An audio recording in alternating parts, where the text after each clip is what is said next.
नमस्कार विद्यार्थी मित्रो, आज आपण इयत्ता 8वी गणित शिष्यवृत्ती परीक्षेसाठी जे घटक आहेत त्या घटकांचा अभ्यास करणार आहोत। इयत्ता 8वी साठी ही शिष्यवृत्ती परीक्षा असते आणि यामध्ये गणिताचे एकूण 50 प्रश्न विचारतात आणि 50 प्रश्नाला 100 गुण असतात। त्यातला पहिला घटक आहे संख्या ज्ञान। हे 6% त्याच्यासाठी भारांश आहे, म्हणजे 6 गुणाचे प्रश्न या घटकावर आधारित असतात। संख्या ज्ञान हा मुख्य घटक आहे, त्यातील उपघटक आज आपण पाहणार आहोत। एक म्हणजे पहिली नैसर्गिक संख्या म्हणजे काय त्याचा अभ्यास करणार आहोत। पूर्ण संख्या म्हणजे काय, पूर्णांक संख्या म्हणजे काय, परिमेय संख्या म्हणजे काय, अपरिमेय संख्या म्हणजे काय, वास्तव संख्या म्हणजे काय, या संख्यांच्या विषयी आपण माहिती घेणार आहोत आणि या संख्यावर आधारित दिलेली उदाहरणं आहेत त्यांचा आपण अभ्यास करणार आहोत। मित्रहो, स्पर्धा परीक्षेची तयारी करण्यासाठी सर्व गोष्टींची आपल्याला माहिती असणं गरजेचं असतं। संख्या ज्ञान असले तरी बऱ्याचशा प्रकारच्या संख्या आहेत, त्या संख्यांचा आता आपण अभ्यास करणार आहोत। संख्या ज्ञानाचा अभ्यास करताना मित्रहो आपल्याला या संख्या माहिती असणं गरजेचं आहे।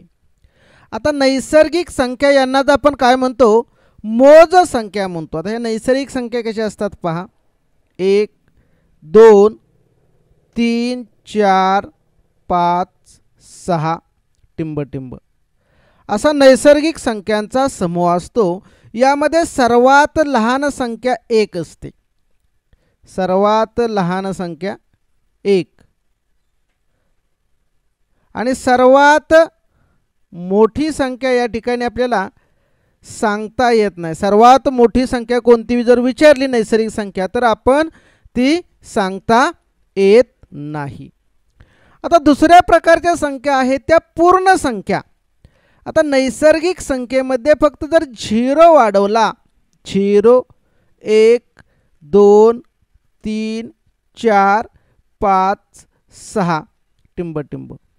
आता या ठिकाणी संख्या जर पाहिल्या तर नैसर्गिक संख्येमध्ये 0 वाढलाय, त्या संख्यांना आपण काय म्हणणार आहोत, पूर्ण संख्या म्हणतात। आणि या ठिकाणी सर्वात लहान संख्या काय आलेली आहे तर 0 आलेली आहे। सर्वात लहान संख्या 0 आहे आणि सर्वात मोठी संख्या या ठिकाणी सुद्धा आपल्याला सांगता येत नाही। त्यानंतर पुढचा संख्येचा प्रकार आहे पूर्णांक संख्या। पूर्णांक संख्या म्हणजे काय, या ठिकाणी ह्या धन संख्या येणार 0 1 2 3 4 5 6 आणि त्याच्या विरुद्ध संख्या येणार 1 2 3 4, अशा सर्व संख्यांचा समूह याला आपण पूर्णांक संख्यांचा समूह किंवा संच असं म्हणणार आहोत। म्हणजे काय येईल पहा, या ठिकाणी -3 -2 -1 0 1 2 3 4 5 टिंब अशा या संख्या येणार। म्हणजे शून्यापासून उजवीकडे ह्या धन संख्या येतील आणि या ठिकाणी ऋण संख्या येणार आहेत। आता ऋण संख्येचा जर विचार केला, आपण जसं डावीकडे जातो तशा संख्या लहान लहान होतात बा। 5पेक्षा 4 लहान, 3पेक्षा 2 लहान, 1 पेक्षा 0 लहान, त्यानंतर -1 लहान, -1 पेक्षा -2 लहान। म्हणजे सर्वात लहान संख्या आपल्याला इथे सांगता येणार नाही ऋण संख्या, पण सर्वात मोठी ऋण संख्या काय येणार आहे, सर्वात मोठी ऋण संख्या, सर्वात मोठी ऋण संख्या ही काय येणार आहे, -1 येणार आहे, बरोबर, -1। आणि सर्वात लहान संख्या आपण इकडे सांगू शकत नाही, कारण ह्या संख्या काय आहेत, अनंत संख्या आहेत, त्यामुळे त्या संख्या आपण सांगू शकणार। पुढची संख्या आपल्याला पाहणार आहोत ती म्हणजे परिमेय संख्या म्हणजे काय। तर परिमेय संख्या म्हणजे काय तर p आणि q स्वरूपातील संख्या असेल, p/q स्वरूपात, आणि या ठिकाणी q ची किंमत कधीही 0 नसणार आहे आणि pq पूर्णांक संख्या, pq पूर्णांक असतील, पण q हा शून्येतर पूर्णांक असणार आहे। q हा शून्येतर पूर्णांक संख्या असेल तर त्या संख्येला आपण परिमेय संख्या म्हणणार आहोत। आता परिमेय संख्येचं पुढे आपण पाहणार आहोत परिमेय संख्येचं दशांश रूप. उदाहरणार्थ परिमेय संख्या पाहूया. 5/7, 8/3 वजा 11/4 या सर्व परिमेय संख्येत याचा छेद आहे ती शून्येतर पूर्णांक संख्या पाहिजे. अशा स्वरूपातील संख्यांना आपण परिमेय संख्या म्हणणार आहोत.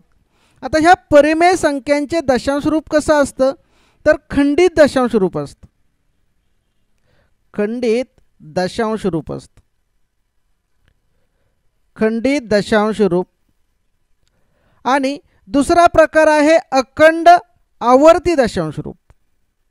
अखंड आवर्ती दशांश रूप. अखंड आवर्ती दशांश रूप. आता ज्या संख्याचे दशांश रूप खंडित असतं किंवा अखंड आवर्ती असतात. अखंडित म्हणजे काय, समजा हा भागाकार केला 135/12 हा जर भागाकार केला तर याचं उत्तर काय येते 11.25 येते. या ठिकाणी जर 12 ने 135ला भागलं तर ही भागाकाराची क्रिया संपते. म्हणजे हा भागाकार खंडित दशांश रूपातील आहे. आणि दुसरा एक भागाकार इथं आहे. समजा 20ला आपण 3 जर भागलं तर येणारं उत्तर काय येते 6.66. 3 × 18 राहिले 2 दशांश चिन्ह 3 × 18 3 × 18 हा 6 अंक आवर्ती येतो म्हणजे पुन्हा पुन्हा येतो. म्हणजे त्याला आपण असं लिहितो 6 बार लिहितो कारण 6 अंक पुन्हा पुन्हा येतो. म्हणजेच परिमेय संख्या म्हणजे काय, ज्या संख्येचे दशांश रूप अखंड आवर्ती आणि खंडित असते अशा संख्येला आपण काय म्हणतो परिमेय संख्या म्हणतो.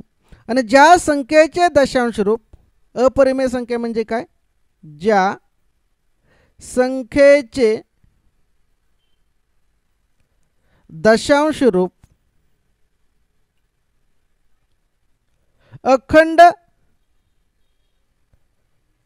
असते परंतु आवर्ती नसते. परंतु आवर्ती नसते. आवर्ती नसते अशा संख्यांना काय म्हणतात अपरिमेय संख्या म्हणतात. अशा संख्यांना अपरिमेय संख्या म्हणतात. अपरिमेय संख्या म्हणतात. अपरिमेय संख्या म्हणतात. आता परिमेय संख्या म्हणजे काय, दशांश रूप अखंड आणि आवर्ती. उदाहरणार्थ आपण जर वर्गमूळ काढलीत तर लक्षात येतं वर्गमुळात 2 वर्गमुळात 3 ह्या अपरिमेय संख्या आहेत. वर्गमुळात 2 वर्गमुळात 3 ह्या काय आहेत अपरिमेय आहेत. पूर्ण वर्ग नसणाऱ्या संख्या ह्या काय असतात अपरिमेय संख्या असतात. आता आपण वर्गमुळात 3 ची जर किंमत लिहिली भागाकार पद्धतीनं 3 चे वर्गमूळ काढले तर काय ते 1.73 20 50 80 पुढे भागाकाराची क्रिया होणार आहे. परंतु या भागाकारामध्ये कोणताही दशांश स्थळ आपलं अंकाची पुनरावृत्ती होत नाही किंवा आवर्ती येत नाही. पुन्हा पुन्हा तोच अंक येत नाही. ते 7 आले 3 आले 2 आले 0 5 8 म्हणजे कुठलाही अंक पुन्हा पुन्हा या ठिकाणी येत नाही. म्हणजे ज्या संख्येचे दशांश रूप अखंड असते परंतु आवर्ती नसते अशा संख्यांना अपरिमेय संख्या असं म्हणतात. आता वास्तव संख्या म्हणजे काय, परिमेय संख्या व अपरिमेय संख्या या दोन्हींचा मिळून जो संख्या समूह होतो त्याला काय म्हणतात वास्तव संख्या. वास्तव संख्या म्हणजे काय, परिमेय संख्या व अपरिमेय संख्या. अपरिमेय संख्या या दोन्हीचा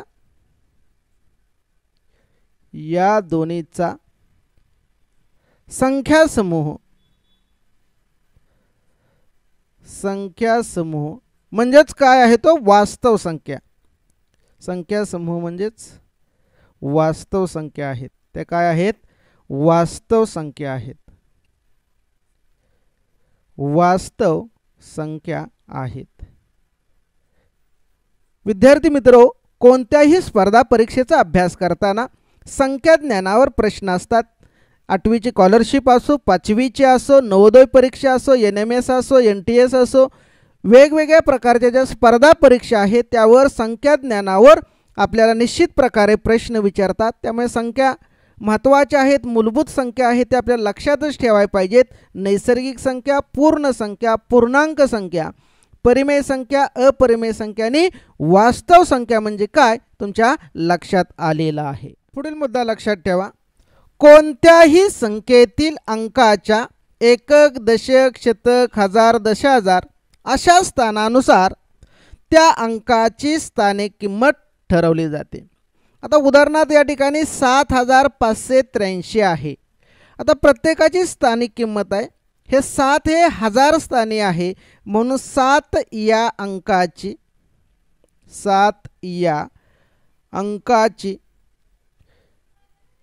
स्थानिक किंमत किती आहे? स्थानिक किंमत 7000 येणार आहे. किती येणार आहे? 7000 येणार आहे. 7 वर 3 दशांश चिन्ह, एकक, दशक, शतक आणि हजार स्थाने. त्यानंतर हे 5 या अंकाची स्थानिक किंमत. आता 5 ह्या शतक स्थानी आहे म्हणून त्याची किंमत किती होणार आहे? स्थानिक किंमत 500. 5 या अंकाची स्थानिक किंमत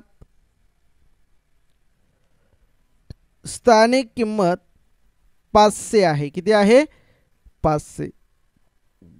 त्यानंतर 8 या अंकाची स्थानिक किंमत, 8 या अंकाची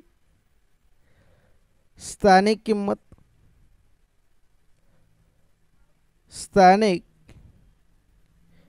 किंमत काय आहे? 80 आहे.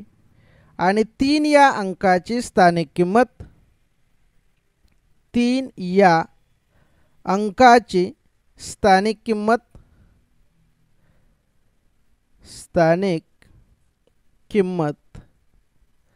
किती आहे? 3 आहे. या स्थानिक किमती माहिती पाहिजेत. त्याच्या पुढे अजून जर संख्या असतील, हजार आहे, दशहजार, लक्ष, दशलक्ष, कोटी, दशकोटी, अब्ज अशा पद्धतीनं 10 अंकापर्यंत संख्या असतात. त्याच्या पुढेही संख्या आहेत पण या स्थानिक किमती आपल्याला 10 अंकापर्यंत तरी माहिती असणं गरजेचं आहे. 7 ची स्थानिक किंमत 7000, 5 ची 500, 8 ची 80, 3 या अंकाची स्थानिक किंमत 3 आहे. पुढील मुद्दा लक्षात घ्या. एका संख्येतील एकक व दशक स्थानाच्या अंकाची अदलाबदल केल्यास तयार होणारी संख्या व मूळ संख्या यामधील फरक 9च्या पटीत असतो. काय असतो? 9च्या पटीत असतो. ही 9ची पट त्या 2 अंकामधील फरकाची असते. आता उदाहरणार्थ आपण एक उदाहरण पाहूया. उदाहरणार्थ 3258 आहे. आता एकक स्थानचा आणि दशक स्थानचा अंकांची काय केलेली आहे? अदलाबदल केली म्हणजे ती संख्या काय झाली? 3285 झाली. 3285 म्हणजेच या अंकांची काय करायचं आहे? फरक करायचा आणि त्याची 9 पट म्हणजेच 3285 वजा 3258 बरोबर म्हणजे काय? 9 गुणिले या 2 अंकांचा फरक म्हणजे 8 वजा 5. 9 आणि 8तून 5 गेले 3. 9 त्रिक किती आलेला आहे? 27 फरक. म्हणजे जो ह्या 2 एकक स्थानचा दशक स्थानचा अंक आहे त्याला 9 न गुणलं 9 पट केली की उत्तर येते. दुसरं एखादं उदाहरण पाहूया आपण. 7512. इथं 7000 अंकांची अदलाबदल केली, 7521 झालं. आता ह्या दोघातला फरक किती आहे? तर ह्या दोघातील फरक किती आहे पहा. 2 आणि 1 मधला फरक 2 वजा 1 बरोबर 1 आणि त्याला कितीनं गुणणार आहे? 9 न गुणणार म्हणजे किती आलं? 9 उत्तर आलं. या 2 संख्येतील फरक किती आहे? 9. कधी? ज्यावेळी एकक आणि दशक स्थानातील अंकांची अदलाबदल केली तर. अजून एखादं उदाहरण बघूया. 4568. दुसरे अदलाबदल करून झाल्यानंतर संख्या काय होईल 4586. आता ह्या दोघातील फरक काढायचा आहे. म्हणजे 8 आणि 6 हे दोन अंक आहेत. ह्यातला फरक किती आला 8 वजा 6 गुणिले 9. 8तून 6 गेले किती राहिले 2 गुणिले 9 म्हणजे 9 दुनी 18. या दोन संख्यातील फरक आला. म्हणजे हे आपण ट्रिक वापरली तर पटकन आपल्याला उत्तर काढता येईल. पण कधी एकक स्थानचा आणि दशक स्थानच्या अंकांची अदलाबदल केली तर ह्या दोन संख्यातील फरक हा त्या दोन अंकांच्या फरकातील 9च्या पटीत असतो. म्हणजे दोन अंकातील जो फरक आहे त्याचे किती पट करायची 9 पट करायची. अशा पद्धतीनं हा एक नियम आहे तो तुम्ही लक्षात ठेवा. मुद्दा लक्षात ठेवा. एखाद्या संख्येच्या दशक आणि एकक स्थानी जर समान अंक असेल तर त्याच्या स्थानिक किमतीतील फरक त्या अंकाच्या काय असतो 9 पट असतो. उदाहरणार्थ या ठिकाणी एक संख्या पाहूया 3566. आता एकक आणि दशक म्हणजे दशक स्थानचा 10 वजा एकक स्थानचा 1 म्हणजे काय आली त्याची 9 पट आली. किती आली 9 पट येतं. मग आता एकक स्थानी आणि दशक स्थानी समान अंक आहे 6 म्हणजे या ठिकाणी आपण काय करणार आहे 6ची 9 पट 9 सक 54 हा त्याच्या स्थानिक किमतीतील फरक आहे. म्हणजे ह्या 6ची स्थानिक किंमत झाली 60 आणि दुसऱ्या 6ची स्थानिक किंमत आली 6. 60 वजा 6 बरोबर काय आलं उत्तर 54 उत्तर आहे. दुसरं एक उदाहरण पाहूया 2577. आता या ठिकाणी एकक स्थानचा आणि दशक स्थानचा अंक समान आहे. म्हणजे 7 9 63 त्यांच्या स्थानिक किमतीतील फरक किती आला 63 आलेला आहे. म्हणजे इथे 70 वजा 7 येणार आहे बरोबर 63. समान अंक जर एकक स्थानचा आणि दशक स्थानचा असेल तर आपण या पद्धतीनं सोडवता येईल. 2744 आहे. आता स्थानिक किमतीत इथे समान अंक आलाय 4 आलेला आहे. 4 9 9 चौक 36 म्हणजे त्यातील स्थानिक किमतीतील फरक किती आला तो 9च्या पटीमध्ये असतो. हे एक लक्षात ठेवा कारण उदाहरण सोडवण्यासाठी याचा उपयोग होतो. पुढचा मुद्दा एखाद्या संख्येच्या शतक व दशक स्थानी समान अंक असेल तर त्यांच्या स्थानिक किमतीतील फरक त्या अंकाच्या 90 पटी इतका असतो. आता 90 पट कशी तर शतक स्थानी किती आलं 100 आणि दशक स्थानी 10 यातला जर फरक घेतला तर किती येते 90 म्हणून 90ची पट असणार आहे. आता उदाहरण पाहूया. उदाहरण एक घेऊया 5448. आता एकक दशक आणि शतक स्थानचा अंक काय आहे 4 आहे.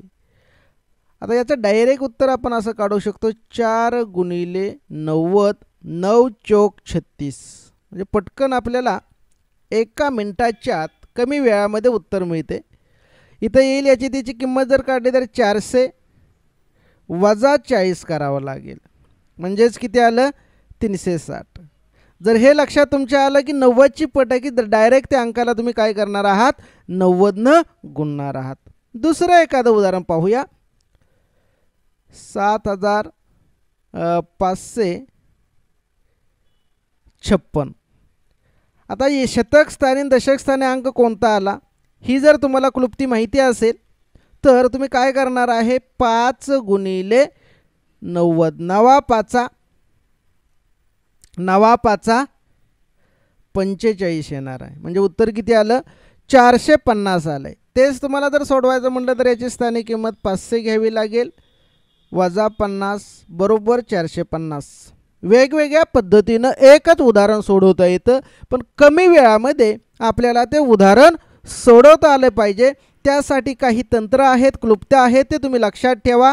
जर शतक स्थानचा आणि दशक स्थानचा अंक समान असेल तर ती काय असते त्या दोन अंकांच्या स्थानिक किमतीतील फरक हा त्या अंकाच्या 90 पट असतो. आता शतक स्थानी 100 आणि दशक स्थानी 10 आहे म्हणून. अजून एक उदाहरण पाहूया. 4882. आता 8 8 समान आहे म्हणजे 8 गुणिले 90. 8 9 किती आलं 72 म्हणजे 720 फरक आलेला आहे. म्हणजे 800 वजा 80 बरोबर 720.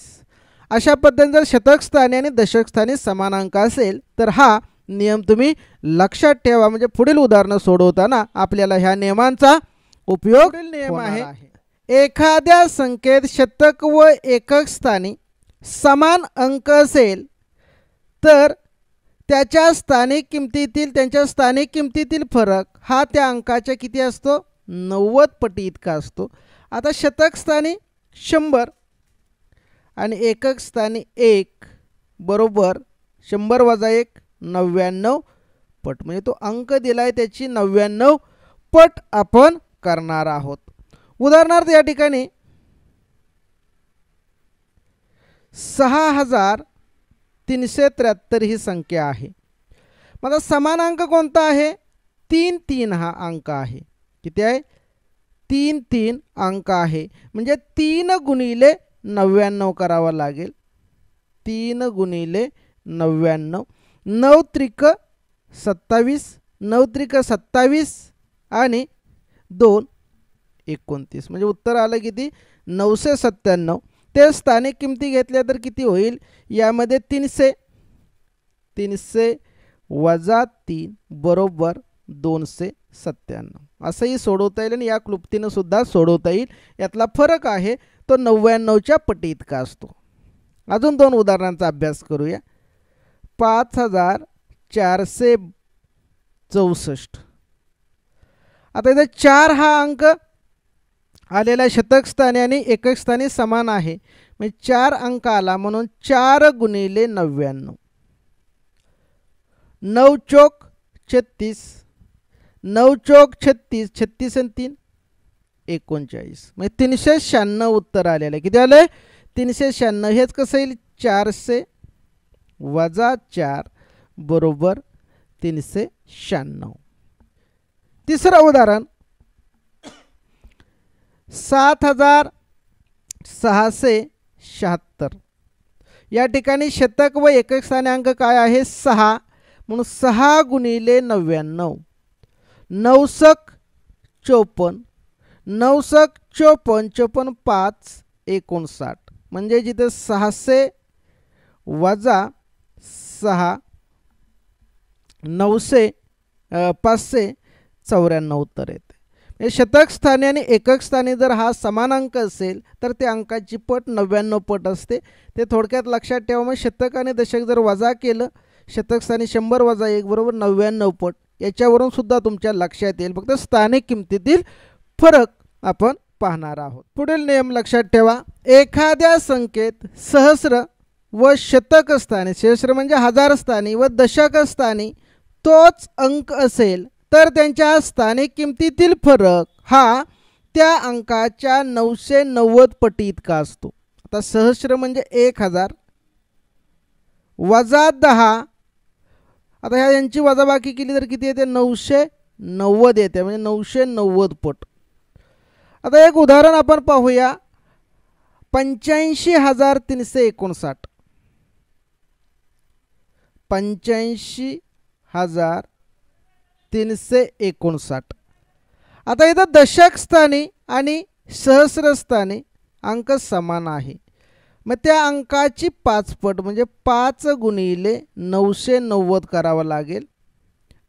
500 5 9 45 4 हातचा आला 5 9 45 आणि 4 49 म्हणजे 4950. पटकन 1 मिनिटाच्या आत आपल्याला या क्लुप्तीनं उत्तर मिळते. दुसरं एक उदाहरण पाहूया. अजून 2 उदाहरणांचा अभ्यास करू. 74272 42 म्हणजे 4 4 हा अंक समान आला. म्हणजे काय करावं लागेल या ठिकाणी दशक स्थानचा आणि शतक हजार स्थानचा अंक 4 आला म्हणून 4 गुणिले 990 करावं लागेल. 4 न गुणलं 4 0 0 9 चौक 36 हातचा 3 36 आणि 3 39. त्यातल्या स्थानिक किमतीतील फरक म्हणजे ती वजाबाकी करताना चुका होता त्याच्याऐवजी हे आपण पटकन उत्तर काढू शकतो. ही क्लुप्ती लक्षात असेल तर याच्यावरून लक्षात ठेवा सहस्रस्थानी आणि दशक स्थानी म्हणजे हजार स्थानी आणि दशक स्थानी असणारे यातला फरक 990 पट आहे. 53,235. आता दशक स्थान आणि शतक हजार स्थानी असणारा अंक आहे 3 म्हणून 3 गुणिले 990.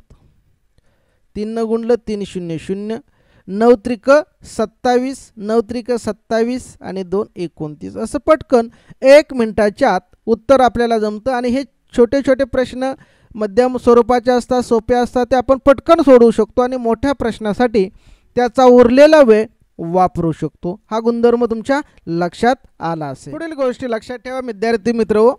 5 अंकी मोठ्यात मोठी संख्या. 5 अंकी मोठ्यात मोठी 0 ते 9 हे अंक वापरून 5 अंकी मोठ्यात मोठी संख्या येईल बघा 999999 म्हणजे 99,999 ही 5 अंकी सर्वात मोठी संख्या आलेली आहे. आता 5 अंकी लहानात लहान संख्या 0 ते 9 मधील अंक वापरून तर इथे येणार 1 0 0 0 0 म्हणजे 10,000 ही संख्या येणार आहे. परीक्षेला लहानात लहान संख्या मोठ्यात मोठी संख्या लिहा आणि त्यातील फरक काढा अशा पद्धतीचा प्रश्न विचारतात. मग कधी 5 अंकी असेल 4 अंकी असेल 3 अंकी असेल आणि 2 अंकी असेल. आता 4 अंकी मोठ्यात मोठी काय येईल 9,999.